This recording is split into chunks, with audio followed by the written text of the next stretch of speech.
ครับภาษาละนานะก็บ่จะเฮียนยากหยังนะครับมาต้านเฮียนอักขระนะครับมันก็คือตัวอักษรนะครับในภาษาไทยน่ะเห็นไหมเทียบในภาษาไทยแล้วน่ะเห็นไหม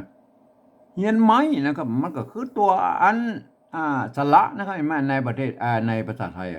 เอาสองอย่างนี้มาผสมกรรมกันตามหลักการของภาษาละนานะครับ7 วัน1 เดือนตั้นก็อ่านออกเขียนได้เลยนะครับบ่ยากก็บ่ยากอันเรื่องที่มันยากมันก็คือว่าอย่างนี้นะครับ ถ้าเฮาขยากไปอันเอาไปอวดอู้คือคนอื่นได้ฮู้ในหานตัวเฮาเนี่ยมันยากกว่านี้แล้วก็เนี่ยก็เพราะว่าภาษาละนาวของเฮามันเป็นภาษาที่มันตายไปแล้วนะครับเพิ่นบ่ได้ใช้ในทางราชการมาเมินนะครับอันอ่านคนที่เพิ่นอ่านออกเขียนได้แล้วมันไม่มีน้อยนะครับมีน้อยนะครับเพราะฉะนั้นการที่เฮาอย่าเอาไปโชว์ให้คนอื่นได้ฮู้ได้หานตัวเองเนี่ยเฮาจะต้องใช้อัน ภาษาอื่นๆมาเทียบเคียงเป็นภาษาละนาของเฮานะครับกับอันภาษาที่มันใกล้เคียงภาษาละนาของเฮาหน่อยก็คือภาษาไทยภาษาไทยนะครับแม่ๆนี่มันเกิดมาจากที่เดียวนะครับที่ปอกของเรากำแหงนี่แล้วครับแม่มันแยกไปทางใต้หน่อยอันเจ้าอโยธยาประกอบไปแปลงอักอันสอนไทยนะเห็นไหมเนี่ยแยกมาทางเหนือหน่อยอันเจ้าละนาประกอบมาแปลงอัคราละนาเนี่ยเห็นไหมเนี่ยมันก็แยกกันไปครับ ไอ้สองภาษานี่นะครับไอ้ไตกับละนาเนี่ยมันยังบางคำมันยังอันออกเสียงเหมือนกันอยู่นะครับเห็นไหมมันจะแตกต่างกันบางคำนะครับมันก็ตามสำเนียงใต้เหนือนะครับแม้กระทั่งในละนาของเขาก็ไม่ใช่ว่าเหมือนกันหมดนะครับเนี่ยยังมีไตยวนไตลวดไตลื้อไตเขื่อนไตยองมันก็อู้กันแปลงๆกันออกไปนะนี่แต่ฟังกันรู้เรื่องอยู่นะครับครับ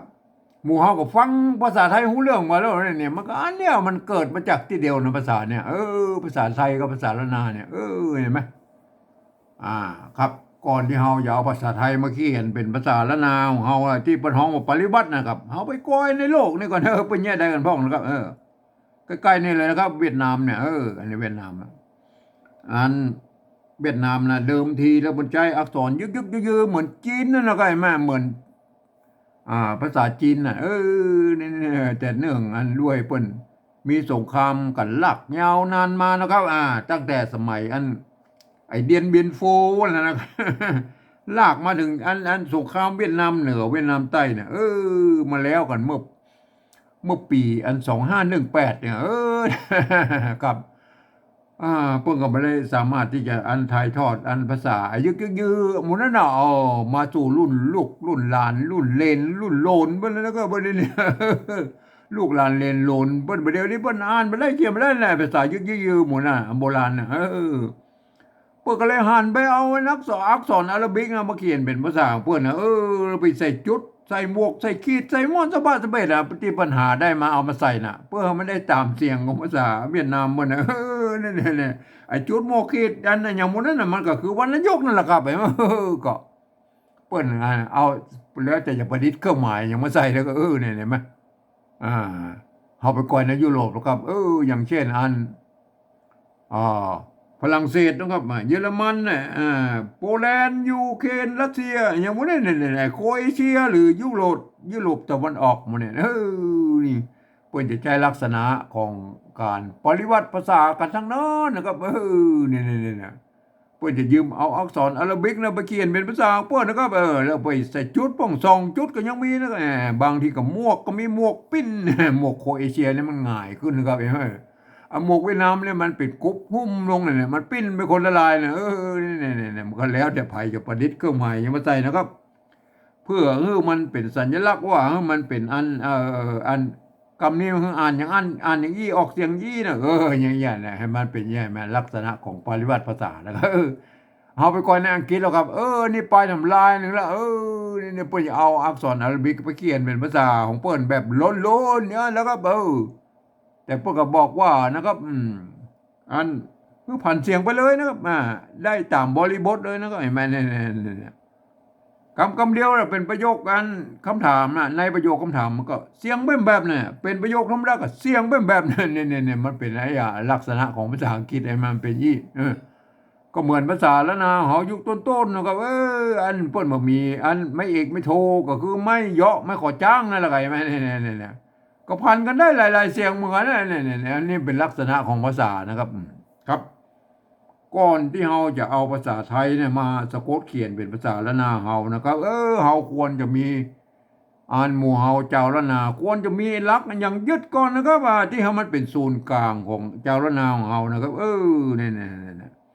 ไม่ใช่ว่าอัน10 คนนะครับเอามาเขียนเป็นมันก็ความความคิดแล้วก็มันก็ออกมา10 แบบนะครับนี่100 คนก็100 ความคิดก็ออกมา100 แบบนั่นแหละมันก็จะ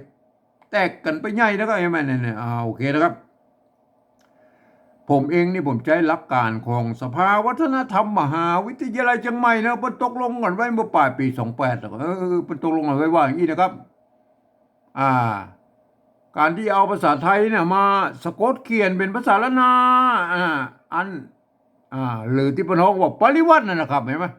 เพิ่นบอกว่ากระทำได้อยู่3 แบบหรือ3 รูปแบบนะครับเห็นไหมเนี่ยแบบที่1นั้นไปเอาไว้สะกดเขียนบันทึกในหลักศิลาจารึกเอกสารสำคัญในโบราณเห็นไหมเนี่ยเพิ่นเอาภาษาไทยเนี่ยไปสะกดเขียนเอามาทุกอักขระทุกไม้ทุกเครื่องหมายเนี่ยนะเปิ้นบอกพิ้วมือพิ้วเลยนะครับแม้กระทั่งไม่กงไม่กังไหลพวกเอามาโม้นี่คืออันนี้เป็นการปฏิวัติแบบละเอียดนะครับครับเฮาบ่อู้ถึงในรายละเอียดแล้วครับไม่มันยุ่งยากเกินไปแล้วเฮาไม่ได้ใจนะครับเฮามาใจแค่แบบที่2นี่ก็พอนะครับแบบที่2เพิ่นว่าอีนะครับมันบอกว่ายืมเอาอักษรไทยนะครับไปปรับเทียบเพื่อเป็นอักขระละนาตั้งบนปูนนี่แล้วก็ประกอบกรรมขึ้นมากับแบบภาษาไทยผสมผสานกันไปนะครับมันนั่นบางครั้งไม้หรือสระมันมาตรงมาตัดกันเนาะก็คือบูรณะคำศัพท์ได้นะครับคือหน้าตามอันออกแบบไทยๆนะก็แต่เวลาอ่านนั่นนะท่านต้องนึกว่าโอ้อันนี้มันเป็นอักขระละนานะนี่อย่างเช่นตัวนี้ไอ้มันเนี่ยท่านเห็นเป็นสระเอนะครับเนี่ยถ้าว่ากรอบในอันภาษาปฏิบัติแบบที่2เนี่ยท่านต้องหันว่าไอ้ตัวนี้เป็นไม่เก๋เนี่ยคนทั่วไปมาอ่านนะมันจะเข้าใจผิดนะครับมันจะเข้าใจผิดว่าเป็นภาษาไทยมันก็เลยอ่านไปตามภาษาไทยมันก็เลยเสียงมันจะมาออกมาอันบางตัวก็ยังเหมือนอยู่นะบางตัวมันจะบ่เหมือนมันเป็นยังไงไหมมันจะพอเลิกจดจ่าแล้วคนทั่วไปนึกเขาไปอ่านแบบที่3พุ่นนะก็อันเดียวเขาไม่ได้แบบที่3นะเขาแบบที่2นี่ก่อนนะครับเห็นไหมครับ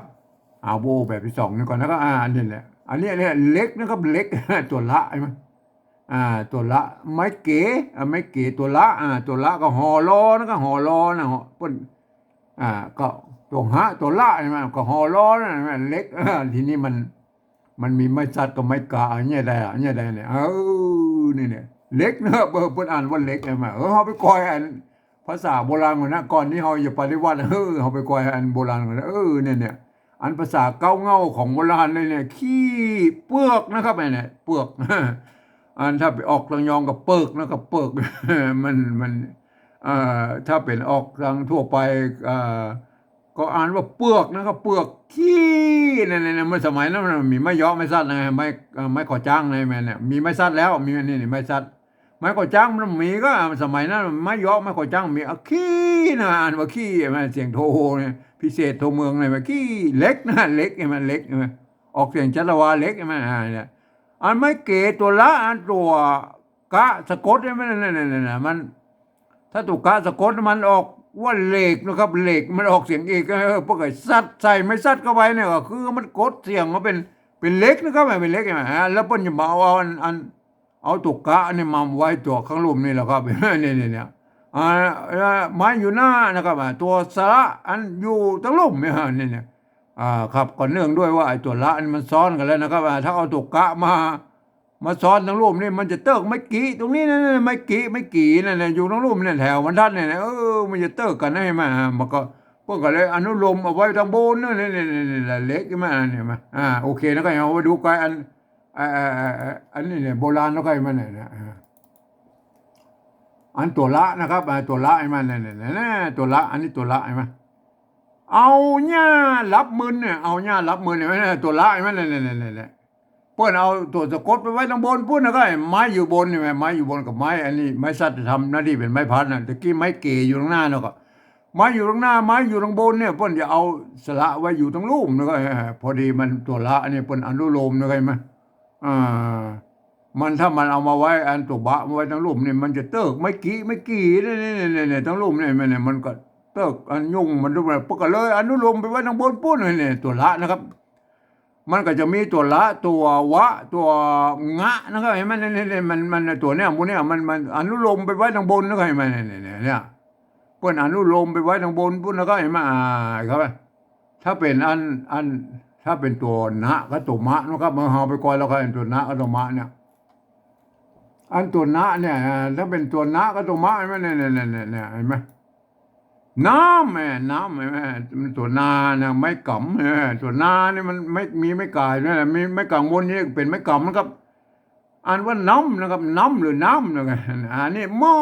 แม่ตัวมะแม่อันนี้เนี่ยหม้อไม่ก่อเนี่ยเพื่อนยอมเอาอันไม่ก่อเนี่ยเอาอะกันย้อนเนี่ยมาม้วนกันอยู่ในอันองค์ขลุ่งของตัวมะนี่ได้ไหมเนี่ยอันนึ่งอันนี้นึ่งแม่อันนี้น้ำหม้อมันไม่มีไม่ขอจ้างก็หม้อนะครับหม้อนึ่งตัวนะครับตัวอันนี้ตัวเห็นไหมตัวอันตัวงะสะกดนี่เพื่อเอาไว้อันไว้ในองค์ขลุ่งของตัวนี่เนี่ยเฮียนตัวไปอันหลักไปทางยาวๆไปทางหลังพูดไอ้มันเนี่ยอันไม่กือปุ่นใจรวมกันนะสมัยนั้นเนี่ยอันมันเนี่ยไม่กือเนี่ยปุ่นจะมีไม้200ตะวัดอยู่ตรงกลางเนี่ยมันบ่มีไม้ขอจ้างหรอกปุ่นอ่านว่านึ่งนะก็ไอ้มันเนี่ยน้ำโมนึ่งมันเป็นเนี่ยภาษาละนานะก็ยุคต้นๆปุ๊บเกี่ยนี้เป็นแบบแล้วนะก็ไอ้เป็นแบบอันย่าตัวม้ากับตัวน้านี่เป็นยอมนะไงบางครั้งบางครั้งก็ยอมนะครับยอมให้มันหวั่นกันอยู่ตั้งลุ่มได้นะก็ไอ้แม่บางครั้งก็เอาไปไว้ทางบนแล้วก็อันเนี้ยเฉพาะตัวม้ากับตัวน้านี่นะก็ไอ้แม่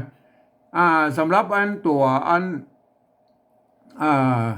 นตัวละแล้วป้นก็จะเอาไปไว้ทางบนพุ่นเนี่ยมันเป็นเยี่ยมแม่เนี่ย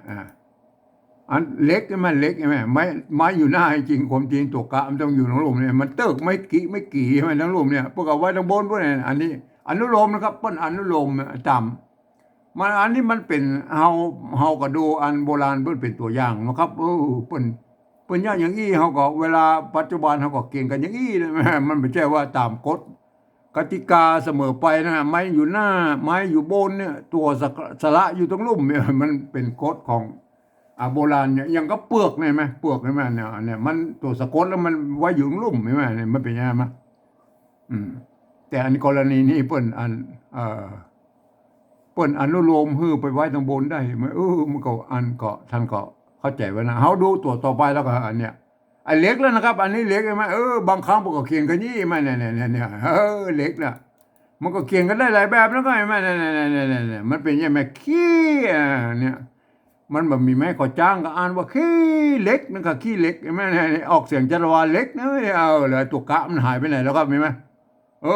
เอาละตัวกะมันหายไปไหนแล้วเนี่ยอันนี้ไม้เก๋นะไม้เก๋ไหมไม้เก๋เนี่ยถ้ามันมีไม้สั้นลงบนอ่านว่าเละนะครับเละ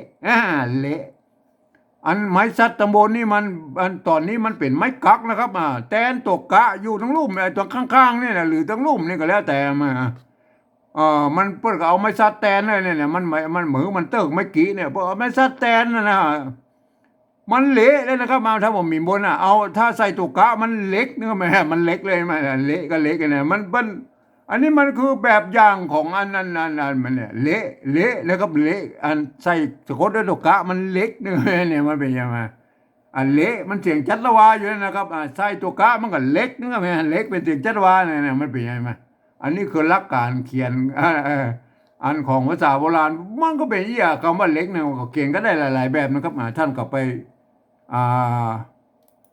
ท่านก็ไปพิจารณากันนะครับทีนี้เรามาปริวัติแล้วครับถ้าเป็นแบบกินอึ่งพวกเอาเราไม่ซัดเลยไม่ซัดก็คือไม่ซัดเนี่ยอันนี้มาเป็นยังไงไหมก็คืออ่านหูว่าอันนี้ไม่ซัดก็คือไม่กักนั่นอ่านว่าเล็กเนี่ยเล็กที่เขาเป็นแบบที่1แล้วครับเอาแบบที่2แล้วครับอันนี้เขาแบบที่2นี่เขาก็หูเราไม่ซัดมันคือไม่กักมันก็แทนตุกะเขาก็ใส่เป็นตุกะในตัวนี่ได้เลยอันนี้แบบที่2นะครับเล็กนะครับเล็กนี่เล็กนะครับบูรณะคำศัพท์ก็เขียนกันได้อย่างนี้นะเนี่ยมันถ้ามันเป็นเล็กแบบอันตัวนั่งมันก็ไปทำแบบนึงนะครับเห็นไหมไปทำแบบนึงก็ไปแบบนะก็ปริวัติไปแบบนึงถ้าเป็นเล็กแบบเบี้ย อืมถ้าเป็นเล็กแบบเนี้ยถ้าเป็นเล็กแบบนี้นั่นแหละมาจากอันนี้นั่นแหละไม่กี่นะอันอย่างนี้มันคือไม้ซัดมันแทนเป็นอันเป็นไม้ใจคู่แล้วนะครับท่านก็จะต้องไปปฏิวัติแบบอี้นะครับเนี่ยปฏิวัติแบบอันไม่เก๋ตัวละนะตัวละนั่นอันตัวอันก็ใกล้นะตัวก้าไม่เลยเนี่ยเอามาตรงตัวอันนี้คือไม้ซัดนี่มันทำหน้าที่เป็นอันเลขแปดแล้วนะเป็นไม้ใจคู่กดเสียงไอ้เลขเนี่ยมันเป็นเลขนะก็เนี่ยมันเป็นไม้ตะคู่กับเลขแปดแล้วไงเนี่ยมันจะต้องเขียนอย่างนี้นะก็ไอ้มันเนี่ยถ้ามันมาจากอีเขาก็ต้องเขียนนี้นะเล็กนะเล็กไงไม่เลยเล็กไงไม่เลยเนี่ยอ่านว่าเล็กนะอันนี้ก็อ่านว่าเล็กนะก็เล็กไงไม่เลยเนี่ยมันเป็นอย่างนี้นะอ่านพอดีมันมาจากตัวนี้นะครับเห็นไหมไม้เก๋นะครับอันนี้ไม้เก๋นะมันมาจากไม้เก๋นะฮะอันนี้ไม้เก๋ใช่ไหมเนี่ยมันก็เป็นอย่างนี้ไหม พอดีคำนี้มันเขียนจากไม้เก๋นะครับไม้เก๋ก็อันนี่เนี่ยอันตัวแรกนะครับเอาตัวแรกนะครับเห็นไหมท่านก็ไปพิจารณากันนะครับว่าปฏิวัติอย่างไรให้มันถูกต้องนะครับเห็นไหมเพื่อนะครับเพื่ออย่างเพื่อเมื่อเวลาภาษาละนานตะบนปุ้นมันหายไปน่ะเอาภาษาปฏิวัติแบบที่สองเนี่ยปฏิวัติแบกกลับไปเป็นภาษาละนามันจะได้อันใกล้เคียงอันภาษาละนามากที่สุดหรอไม่ใช่ว่าอันมันมาจากทำตัวนั่นกับปฏิวัติทำตัวนั่นก็เลยอันเวลาอันปฏิวัติแบกกลับไปภาษาละนามันก็เลยปิ้นจะเราใบมดอะไรปิ้นไปเพิกกับไปใหญ่นะไอ้ไหมมันก็เลยอันเบี้ยวกันไปมันบ่เหมือนกันนะมันบ่เหมือนเก่ามันเป็นยังไงอันนี้คือจุดประสงค์ของอันปฏิวัติแบบที่สองนะครับมันก็ยังมีอันห่วงไว้อยู่ว่าถ้าภาษาละนาตะโบนพูดมันหายไปนะครับก็ภาษาอันปฏิวัติแบบที่สองนี่สามารถปฏิวัติแบกกลับไปเป็นได้นะมันเป็นอย่างไรไหมการจุดประสงค์ของอันแบบที่สองเนี่ยมาโอเคนะครับตัวต่อไปอันนี้มันไม่กลัวนะครับตัวเสียงจักรวาลเนี่ยไม่กลัวมันมีไม่กงอย่างนี้นะครับเห็นไหมไม่กงนี่แล้วตัวว่าอยู่ตรงนี้เนี่ยเขาไปดูอันไม่กลัวแล้วก็ไม่กลัวอันโบราณนะไม่กลัวโบราณไม่กลัว นี่ไม่กลัวโบราณนะเป็นพวกอันนี้ตัวจ้านะครับมันว่ามีมายอกอันว่าแจ้นะครับตัวกินอันนี้กินตรงตัวแล้วแจ้กินกันนะกันกันนะครับแจ้กินกันอันนี้เจ็บมันนะไม่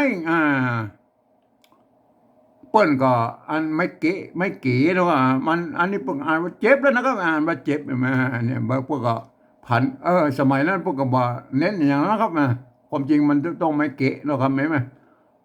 อันนี้มันอาจเป็นเจ็บแล้วก็เสียงเอกใช่ไหมแต่เปิ้นก็ว่าไม่เก๋ไม่อันไม่เก๋เนี่ยมันก็ผันกันได้ไม่จะเจ็บก็ได้จะอันนี้ก็ได้อย่างแล้วแต่มันก็ผันกันได้เสียงเจ็บแล้วหัวนะครับหัว อันนี้เราไม่กลัวนะครับไม่ตัวหานะครับไม่ตัวว่าอยู่ในรูปเนี่ยเพิ่นใจไม่กงกับไว้ข้างบนนู่นเห็นไหมเป็นไม้กงกับมันตัวว่านี่เป็นไม่กลัวนะครับไม่กลัวมันไม่ใช่ไม่อันเพิ่นไม่ใช่ไม่สั้นนะครับอันนั้นเห็นไหม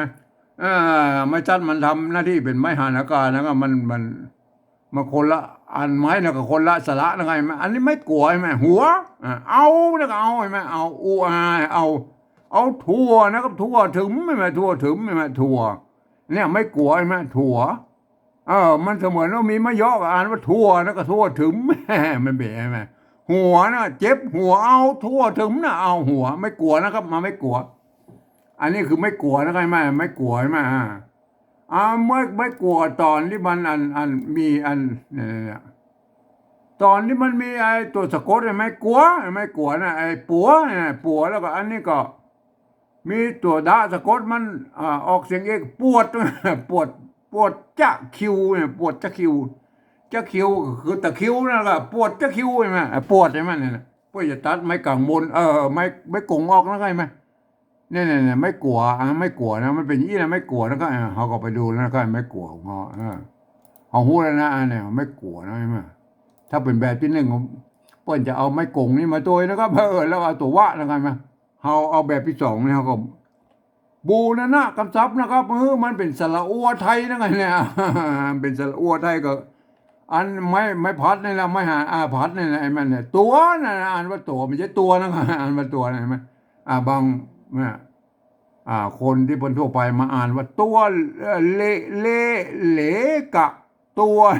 มันก็จะเบี้ยวกันไปหมดนะครับไอ้มันเนี่ยฮะเนี่ยอันตัวนะครับตัวอันไอ้ตัวนี่ก็บูรณะคำศัพท์หัวหน้าตาแบบไทยๆนะครับบูรณะคำศัพท์นะตัวต่อไปบ่อนะก็บ่อเห็นไหมเอาไปกอยบ่อโบราณนะบ่อโบราณเนี่ย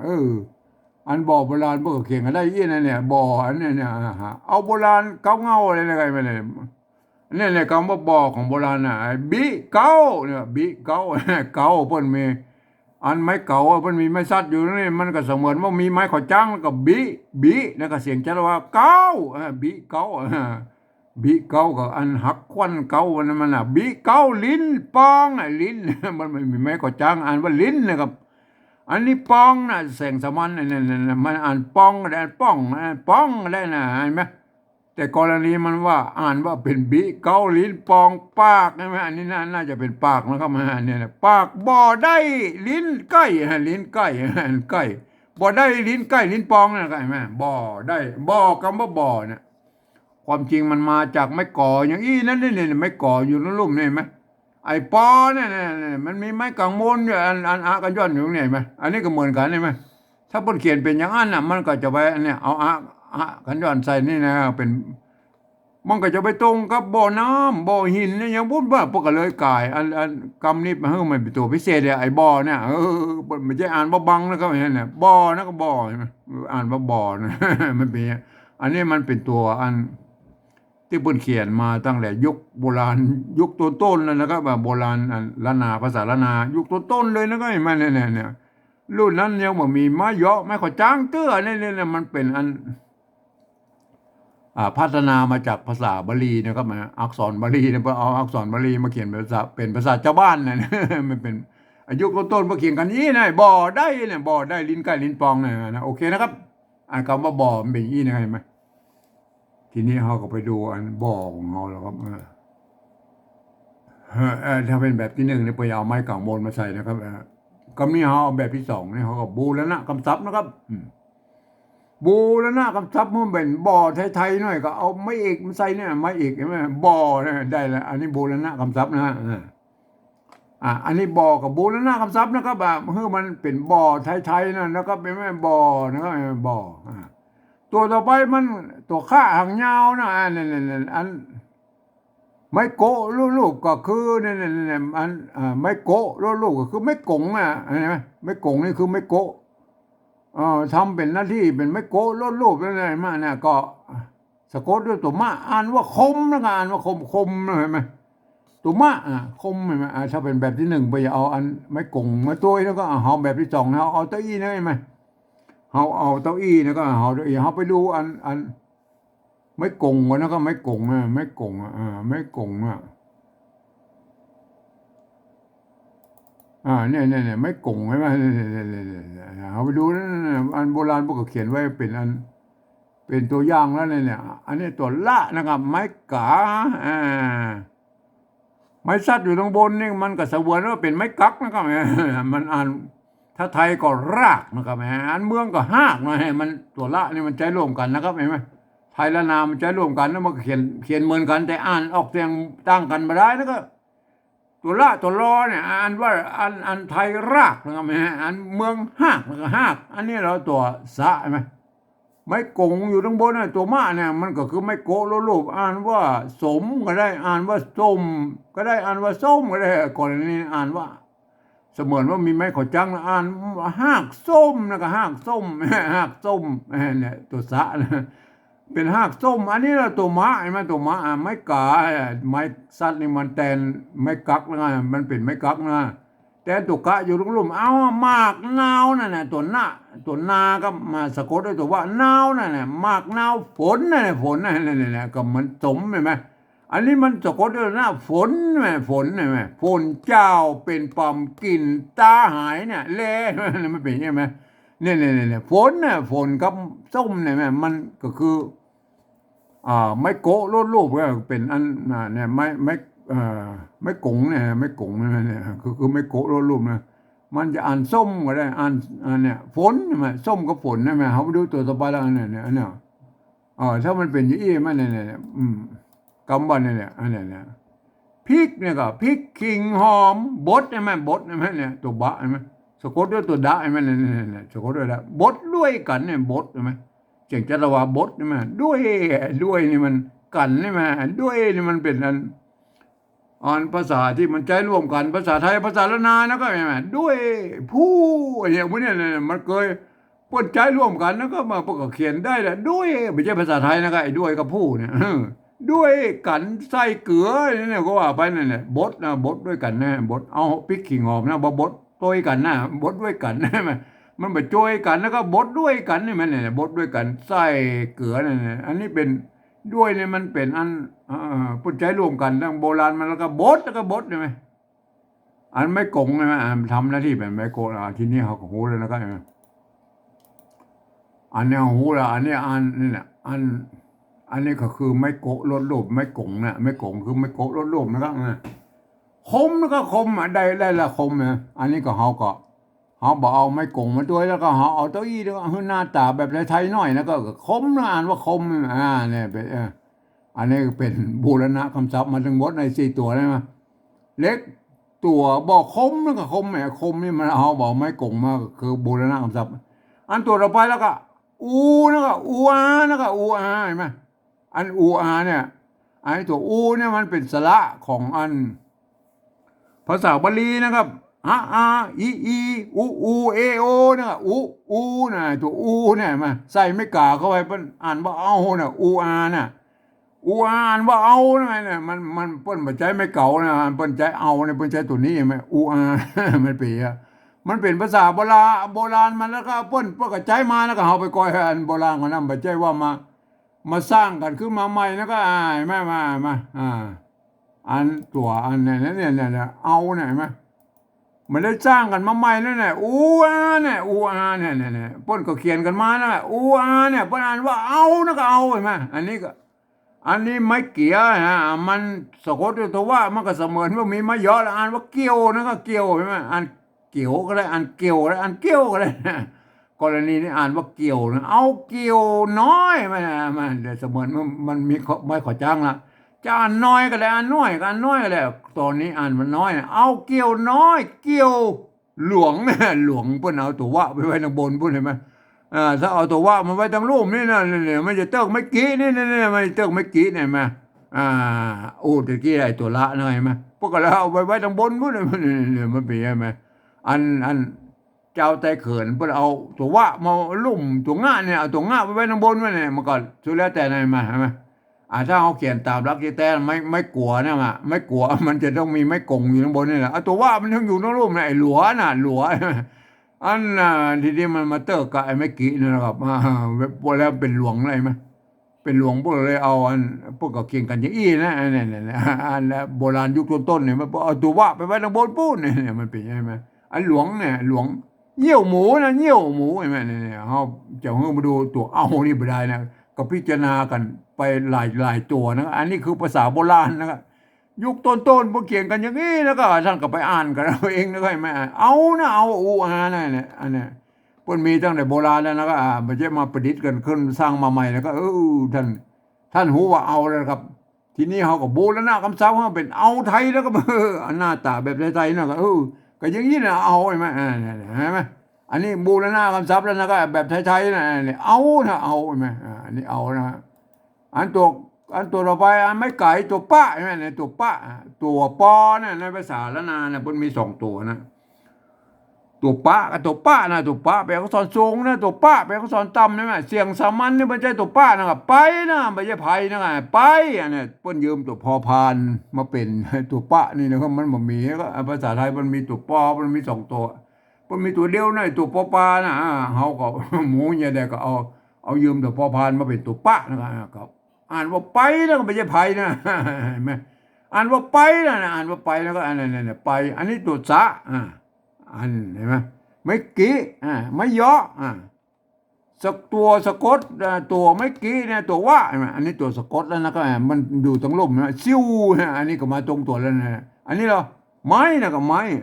ไม่ไก่ตัวมะไม้ก่อจ้างนะรุ่นนี้มันไม้ก่อจ้างแหละถ้าเป็นโบราณเพิ่นบ่มีไม้ก่อจ้างไปใส่ไม่ซัดแต่นะก็ไม้เห็นไหมเนี่ยอันได้ไม้เลยนะก็ อันนี้ก็เอาไปซิวไม้นะครับอันนี้ตัวมะนะครับมะไม้สัตว์ตัวหางหน้าอันนี้ไม้สัตว์กรณีนี้มันเป็นอันทำหน้าที่เป็นไม้พัดนะครับเนี่ยมันใช่ไหมเนี่ยไม้สัตว์นี่มันแน่บอกนะเป็นไม้กักก็ได้เนี่ยเป็นไม้พัดก็ได้เลยเนี่ยเป็นเอ่กับไม้โกไม้เก๋าบาลีก็ได้ไม้โกบาลีเป็นไม้เก๋าเนี่ยมันก็นักเลยไงไม้สั้นเนี่ยทำหน้าที่เป็นไม้ขอจ้างนี่ไงได้เนี่ยไม้โทเนี่ยมันก็ได้หลายๆอย่างแล้วเราไปดูอันโบราณแล้วภาษาอันโบราณนะ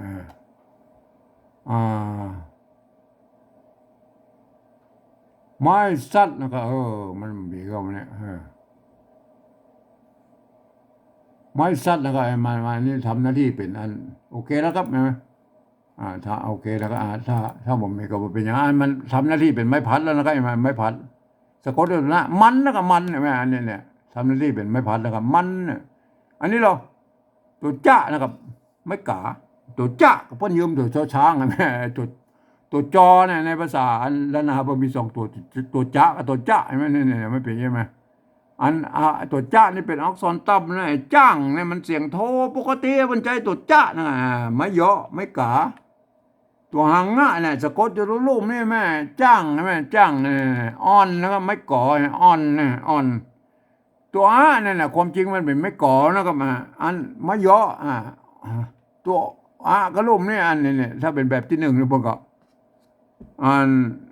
เขียนอีเนาะแบบที่1พวกเขียนอีเนี่ยเขาแบบที่2เขาบูรณะคำศัพท์เขาเป็นอ่อนนี่นะครับเห็นไหม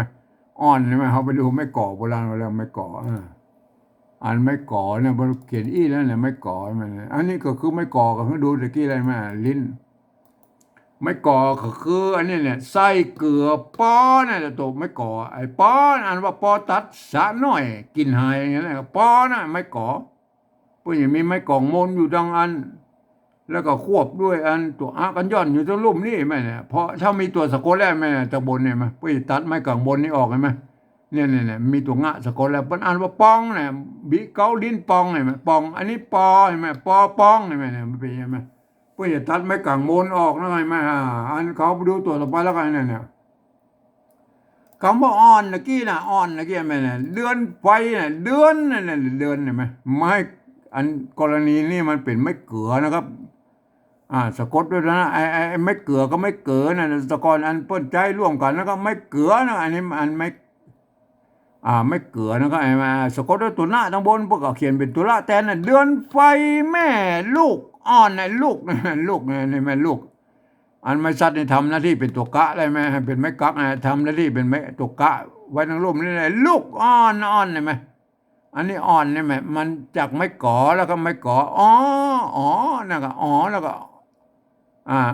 มีตัวหน้านั่นสะกดอยู่ตรงบนพวกเขียนเป็นตัวละแต่นั่นเห็นไหมพวกเขียนเป็นตัวละแต่สมมติว่ามีมาเยอะแล้วอ่อนกันเลยนะอ่อนกันอย่างไรอ่อนเห็นไหมปัจจัยไม่โกงกับเขาไปเพราะว่าโอ้กำนี่มันพันกันได้หลายๆเสียงแล้วก็อ่อนเห็นไหมลูกอ่อนนะอ่อนเฮาดูหูแล้วนะอ่อนนะเห็นไหมอ่อนเฮากับหูละอ่อนมันเป็นอย่างนี้เลยเนี่ยอันเป้ออันนี้ไม่เก๋อแล้วไม่เก๋อก็ไม่เก๋ตัวปะอันนี้เนี่ยสระไทยกับสระเมืองมันเหมือนกันแล้วนะครับท่านกับบูรณะคำศัพท์แล้วก็อ่อนนะครับอ่อนจังมันอันนี้ไปสิวไม้มันจังอ่อนอันนี้อันนี้อะไรมาก็อันเอาดูไม่เกิดก็นะครับไม่เกิดไม่เกิดก็ไม่เกิดเนี่ยอันนี้เนี่ย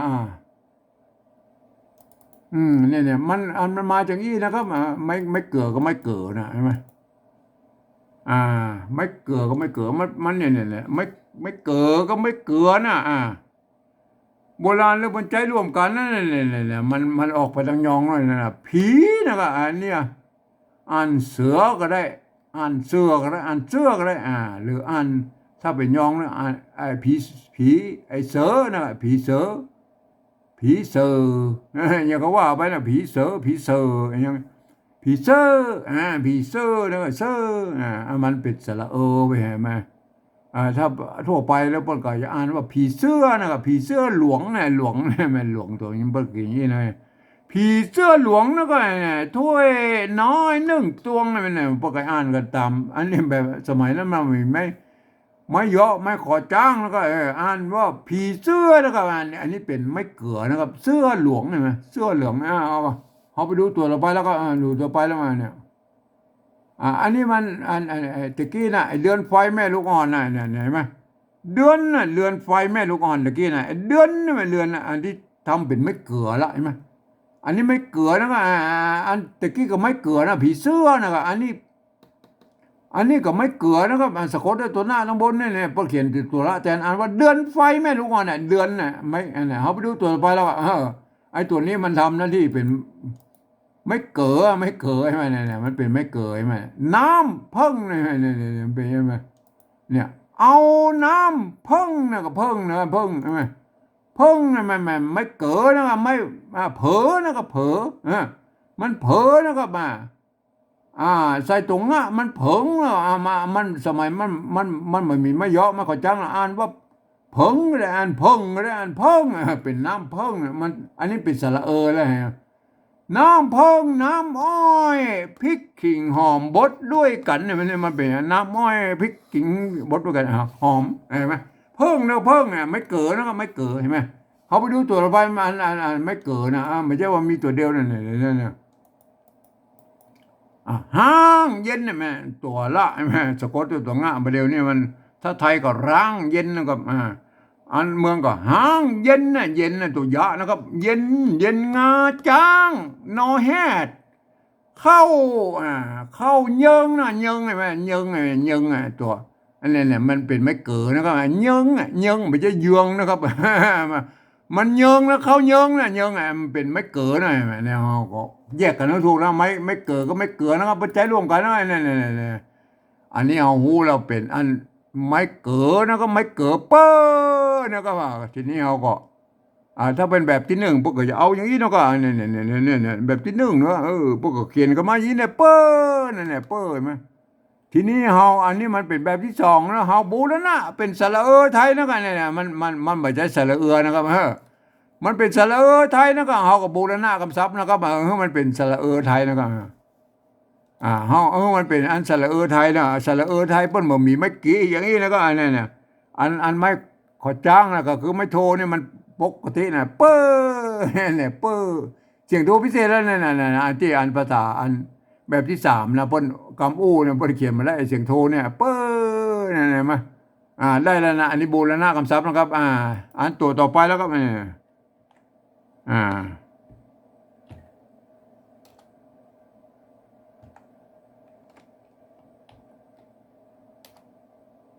าตัวต่อไปแล้วก็มาเปอร์นะเปอร์นี่บูรณะคำศัพท์นะครับคือหน้าตาแบบไทยๆเอาสระของไทยมาใส่แล้วสระนะครับสระใช่ไหมเนี่ยเปอร์อันนี้ท่านก็ไปโบอันปฏิวัติการส่งนะครับเห็นไหมถ้าเป็นแบบที่หนึ่งมันมีไม่กี่นะครับก็อันแบบที่สองเขาก็บอกต้องใส่ไม่กี่นะเอาสระไทยใส่นะครับเห็นไหมตัวต่อไปนะตัวท่านะครับตัวท่าก็ยืมตัวทงมาเป็นตัวท่านะครับแม่นั่นนะตัวท่านะถ้าเอาใจตัวท่ามันก็ออกเสียงตีนะครับตีลุนก็แล้วแต่อันจันเจิงของการเขียนแล้วก็การอ่านออกเสียงแล้วอันนี้อ่านว่าทีลุนแล้วก็ทีอ่านออกเสียงเป็นทีลุนแล้วก็ทีตัวท่าไม่กี่อันนี้ก็ตามตัวแล้วนะครับการว่าทีนั่นแหละทีอันนี้ลุนนะตัวละนะไม่กูไม่กูอันนี้ตัวละนะครับถ้าแบบที่หนึ่งพวกสะกดด้วยอย่างนี้นะครับลุ้นเห็นไหมเขาหูละไอ้ตัวละนี่นะตัวละเนี่ยเปิ้นเขียนแทนตัวหน้านะครับกรณีว่าตัวหน้าเขียนข้างบนเนี่ยเปิ้นก็มีตั้งแต่โบราณแหละตั้งคำว่าอ่อนเนี่ยคำว่าเดือนเนี่ยแม่ว่าเปิ้นก็อันตัวหน้าที่สะกดอยู่ตรงบนเนี่ยเป็นตัวหน้าโดดที่มันสะกดอยู่ตรงบนเปิ้นเขียนเป็นตัวละแทนนั่นเห็นไหมเห็นไหมพวกก็มีตั้งแต่โบราณแล้วก็ลุ้นเขาหัวเป็นตัวละอันตัวหน้านะครับเขาก็อันแบบที่หนึ่งอีนะเขียนอีนะตัวละนะครับอันแบบเขาเป็นแบบที่สองแล้วก็เขาก็เอาอันตัวเอานอนหนูใส่แล้วก็ลุ้นนะลุ้นนะครับโอเคนะครับอันนี้ได้แล้วนะลุ้นโอเคนะครับลุ้นที ทีลุนนะครับทีลุนอันนี้คือภาษาปฏิวัติแบบที่สองนะครับได้แล้วนะได้แล้วทีนี้ก็อันเป็นภาษาอันภาษาปฏิวัติที่เอาอันเจ้าละนาอันจะเป็นไตยวนไตลั่วไตลื้อไตเกินก็ควรจะอันเขียนกันอย่างอี้นะครับ เพื่อให้มันใกล้เคียงกันนะครับแต่เวลาอ่านนั้นท่านก็จะอ่านไปตามสำเนียงของท่านนะครับวันนี้จะอ่านแบบสำเนียงไตยวนเชียงใหม่นะอ่านมาอีนะครับเล็กตัวบอกคมเอาไปสิวไม้มันจ้างอ่อนเปอร์ทีลูนเปอร์เสียงโดพิเศษมันเป็นอย่างถ้าเป็นสำเนียงไตลื้อไตยองมันก็จะเบี้ยวก่อนไปนิดๆนะครับแต่ก็ฟังกับหูเรื่องนี้นะครับเอาละทีนี้เรามาอู้ถึงอันแบบที่สามแล้วครับอันแบบที่สามนี่มันเป็นวันนี้เราจะปฏิวัติแบบอันสำเนียงเชียงใหม่ไตยวนนะครับถ้าเป็นสำเนียงอื่นๆท่านก็ไปคิดกันเอาเองนะครับอันหลักการอันที่เป็นสภาวัฒนธรรมมหาวิทยาลัยเชียงใหม่เพิ่นอู้ถึงว่าอย่างนี้นะครับเพิ่นบอกว่าอย่างนี้นะครับหลักการเพิ่นบอกว่าฟังเอาเสียงภาษาละนาทางบนปู้นี่เพิ่นเปล่งเสียงออกมาอย่างไรก็เอาภาษาได้เขียนไปจะนั้นนะครับอันนี้คือภาษาปฏิวัติแบบที่สามนะเพิ่นว่าอย่างนี้นะไหมแต่พวกก็ลืมนึกไปนะครับว่าอันภาษาไทยนะอันเป็นระบบ5เสียงนะครับ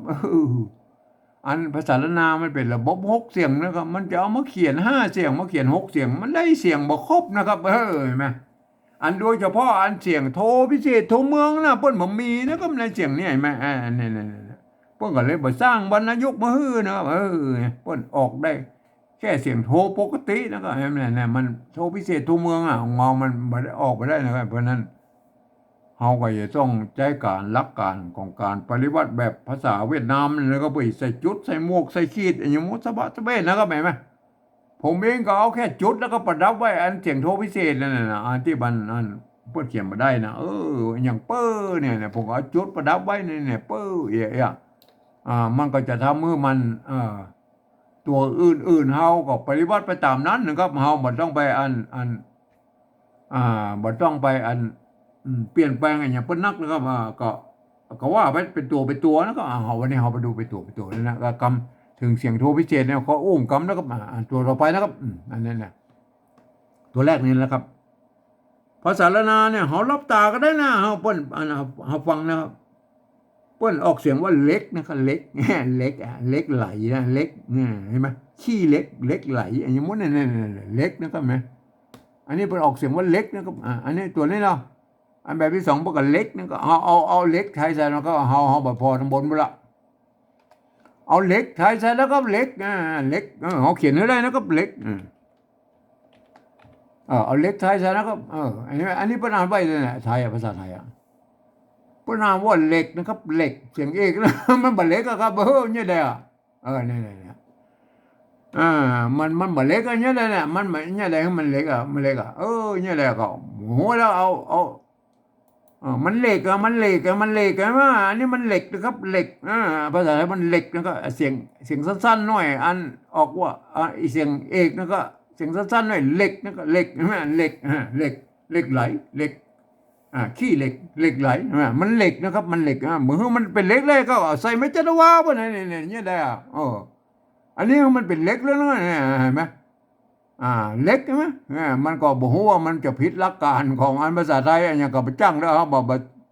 เขาก็ยกเว้นไปนะครับแบบนั้นมันเล็กนะครับเล็กเขาใส่ไม่จารวาไปนะครับเห็นไหมคือมันเป็นเล็กนึกก็ไม่เนี่ยคืออ่านแบบนั้นแบบก็ใจอันหลักการของอันแบบเวียดนามเนี่ยไปใส่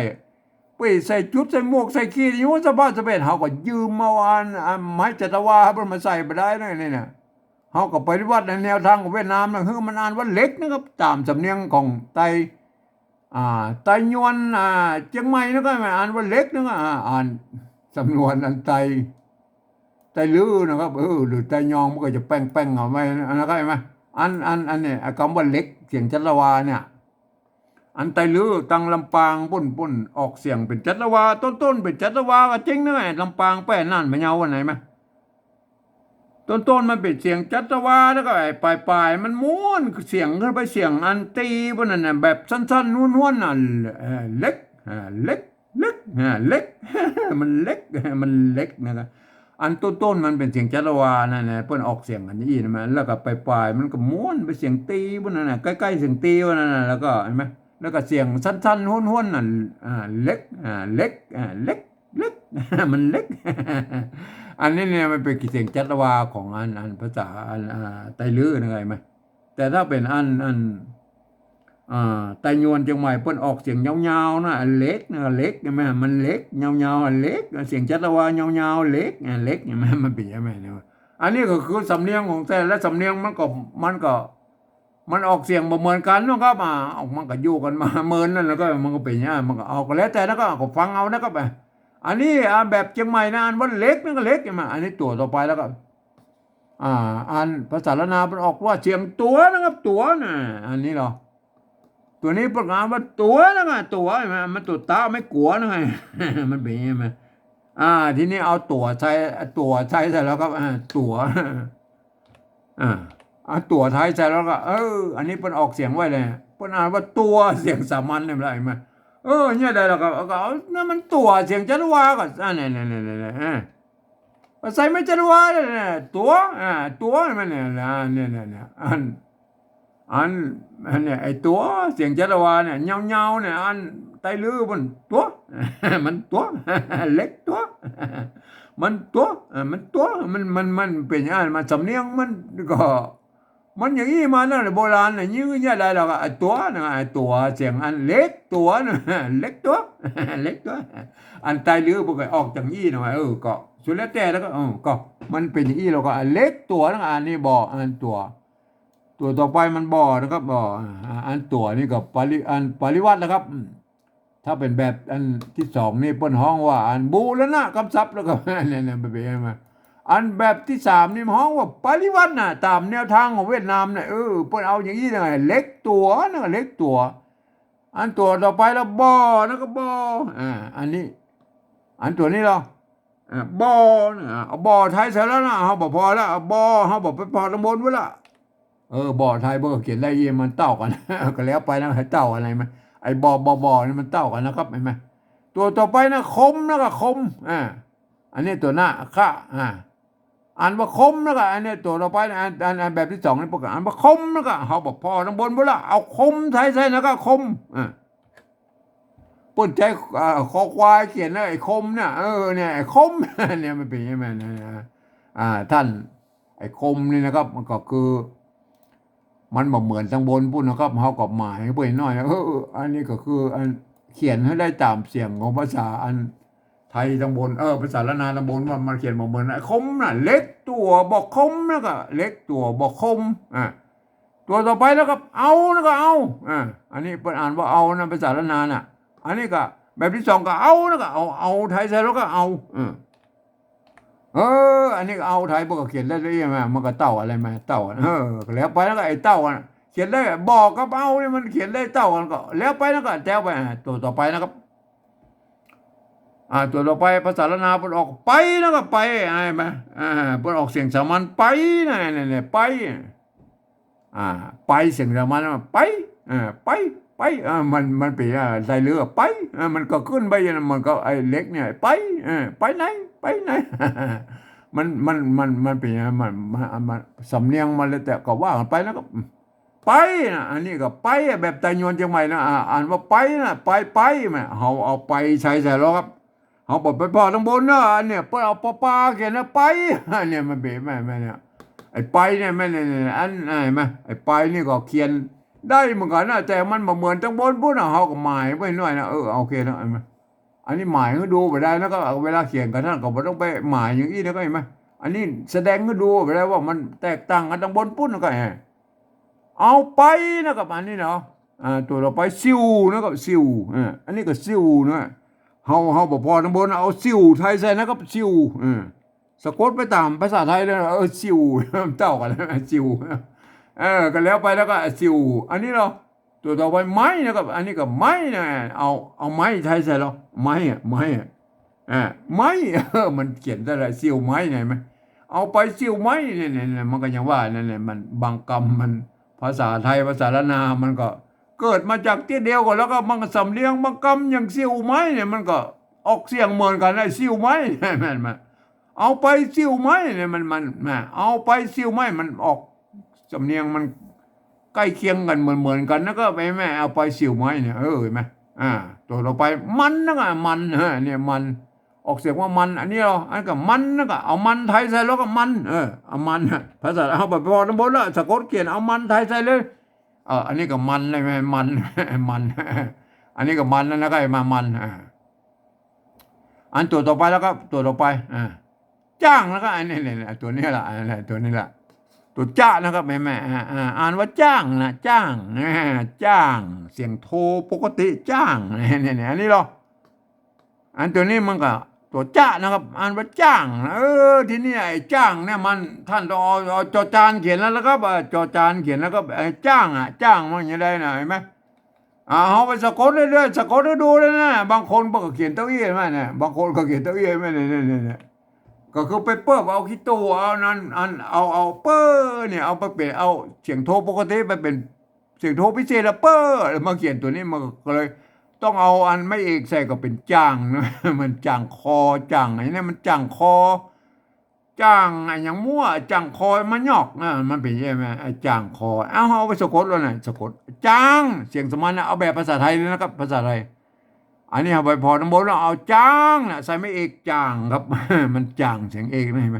ใส่ไม่โทจ้างเนี่ยจ้างเห็นไหมเนี่ยจ้างจ้างจ้างตัดผมเห็นไหมเนี่ยจ้างมันออกเสียงจ้างแล้วนะครับเห็นไหมแล้วลูกจ้างแล้วครับเนี่ยแหละลูกจ้างนายจ้างอย่างนี้มันเป็นจ้างนะครับไอ้จ้างนะมันเสียงโทพิเศษโทเมืองแล้วก็มันไปสำหรับเสียงแล้วก็ท่านก็ผมเองผมเอาจุดประดับไว้เนี่ยจ้างเนี่ยลูกจ้างนายจ้างเนี่ยเสียงโทพิเศษอันนี้จ้างแล้วก็จ้างจ้างปีจ้างตัดผมเห็นไหมเนี่ยมันเป็นจ้างจ้างเนี่ยจ้าง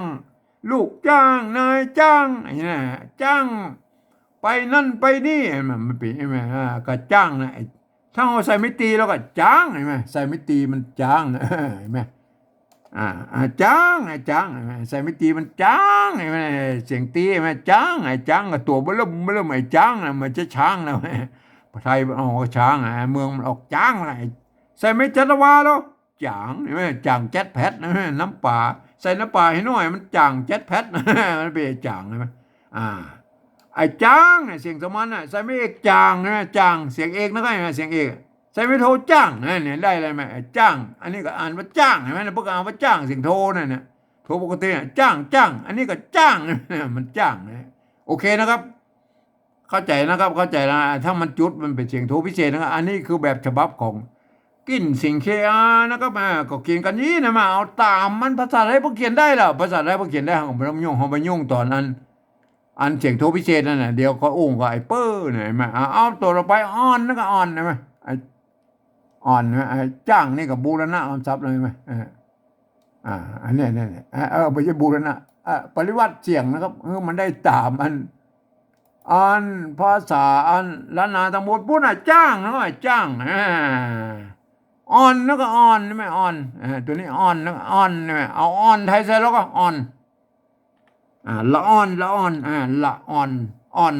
นด้วยเนี่ยภาษาแล้วพวกเขียนแล้วเท่ากันอ่อนใช่ไหมตัวต่อไปเปิ้ลนะครับเปิ้ลเสียงโดพิเศษอันนี้เนี่ยเปิ้ลเสียงโดพิเศษอันนี้พวกกับเปิ้ลนะเอาภาษาแล้วเขียนแล้วเปิ้ลอันสระนะสระเนี่ยเปิ้ลอ่านว่าเปิ้ลนะครับเนี่ยเสียงโทปกติเปิ้ลใช่ไหมเนี่ยได้ลองผ่านดูเนาะอันตัวจอตัวอันปอเนี่ยในภาษาไทยมันเป็นอักษรกลางแล้วกจดตบกจด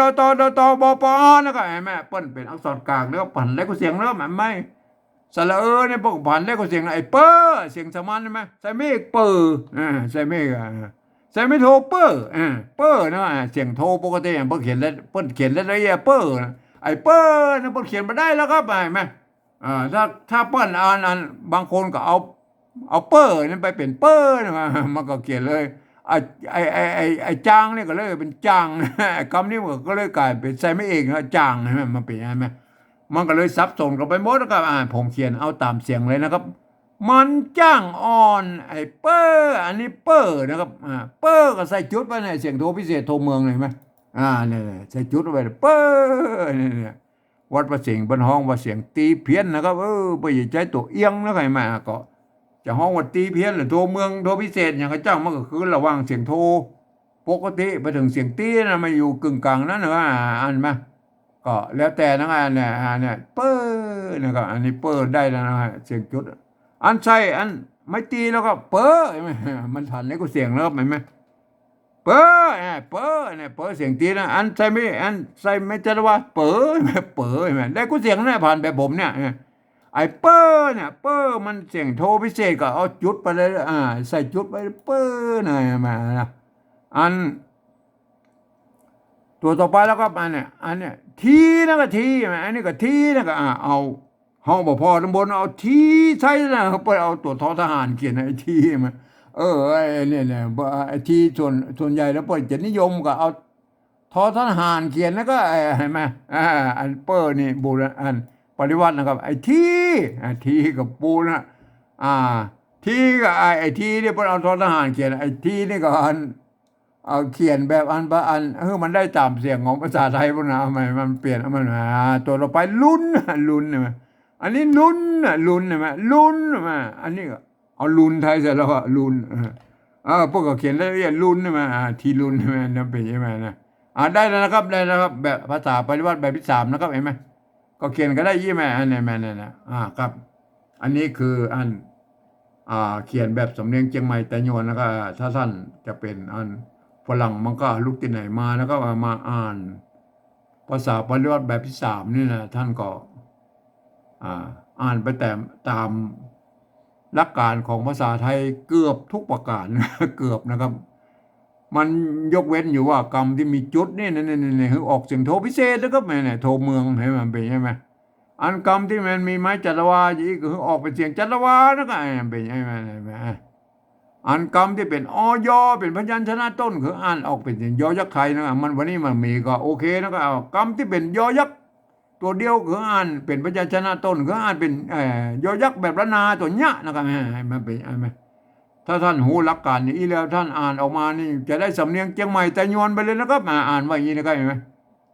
เล็กตัวบ่คมเอาไปเสี่ยวไม้มันจ้างอ่อนเปอร์ทีลุน มันเป็นยังไงครับอันแบบที่2นั้นมันก็ยังว่ามันก็ควรจะใจร่วมกันนะครับจะเป็นไตยวนไตลั่วไตลื้อไตเกินก็ควรจะเขียนกันได้อย่างนี้นะครับเมื่อเอายืมเอาอักษรไทยมา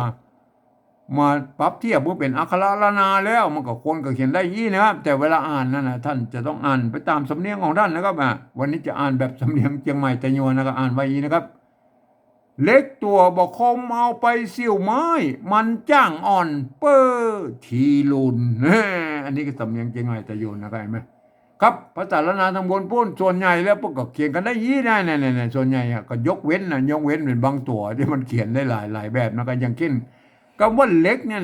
เปิ้นอย่ามาอันนั้นเนี่ยเล็กเนี่ยเปิ้นจะเอาไม้กะเนี่ยเปลี่ยนเป็นตัวกะกะก็ได้นะเนี่ยเล็กก็สุดแล้วแต่นะหรือจะอัน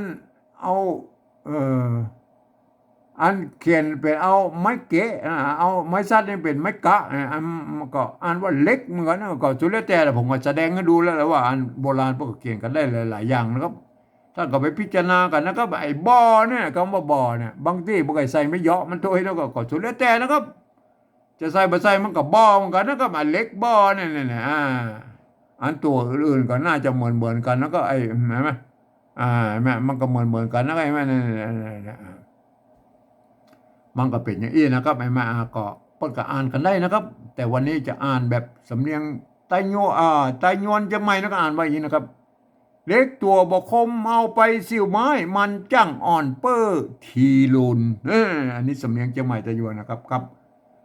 ท่านเป็นสำเนียงอื่นท่านก็ไปพิจารณากันนะครับแบบที่3เนี่ยนะไอ้มาท่านก็ไปเขียนกันออกมานะครับวันนี้มันก็